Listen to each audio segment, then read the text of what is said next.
കാട്ടാനയുടെ ആക്രമണത്തിൽ കൊല്ലപ്പെട്ട കാളിയുടെ വീട് MLA സന്ദർശിച്ചു സർക്കാരിന്റെ ധനസഹായം കൈമാറി. അട്ടപ്പാടി പുതൂർ സ്വർണഗദ്ദയിൽ കാട്ടാനയുടെ ആക്രമണത്തിൽ കൊല്ലപ്പെട്ട സ്വർണഗദ്ദ ഉന്നതിയിലെ കാളിയുടെ വീട് അഡ്വക്കേറ്റ് N. ഷംസുദ്ദീൻ MLA സന്ദർശിച്ചത്. സർക്കാർ ധനസഹായമായ 5 ലക്ഷം രൂപയുടെ ആദ്യ ഗഡു കുടുംബത്തിന് കൈമാറി.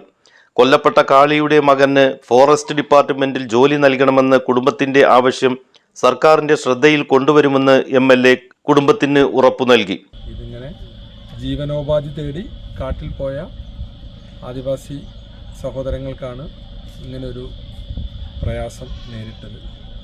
ഏതായിരുന്നാലും ഇത്തരം സംഗതികളിലൊക്കെ ഒരു താൽക്കാലിക ആശ്വാസം എന്നുള്ള നിലയിൽ ജീവന് പകരം ഒന്നുമാവില്ല, പക്ഷേ ഒരു താൽക്കാലിക ആശ്വാസം എന്ന നിലയിൽ ഗവൺമെൻറ് 5 ലക്ഷം രൂപ, 10 ലക്ഷമാണ് ആകെ കൊടുക്കുക, അതിൽ 5 ലക്ഷം രൂപ ആദ്യം തന്നെ കൊടുക്കും. അതിൽ നിന്ന് ആ കുടുംബത്തിന് സർക്കാരിന് വേണ്ടി കൈമാറി.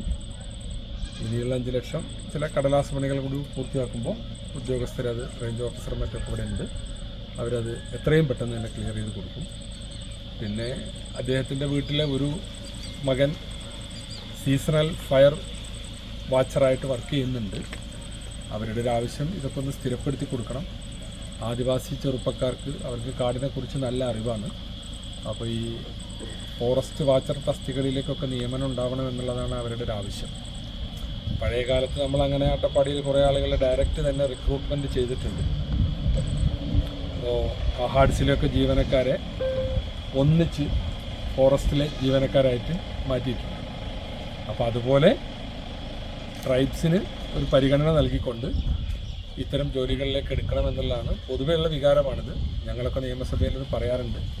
ഈ സംഭവത്തിൻ്റെ വെളിച്ചത്തിൽ ഒന്നുകൂടി ശക്തമായിട്ട് ഈ ആവശ്യം സർക്കാരിൻ്റെ മുമ്പിലും വനം വകുപ്പിൻ്റെ മുമ്പിലും ഉന്നയിക്കും.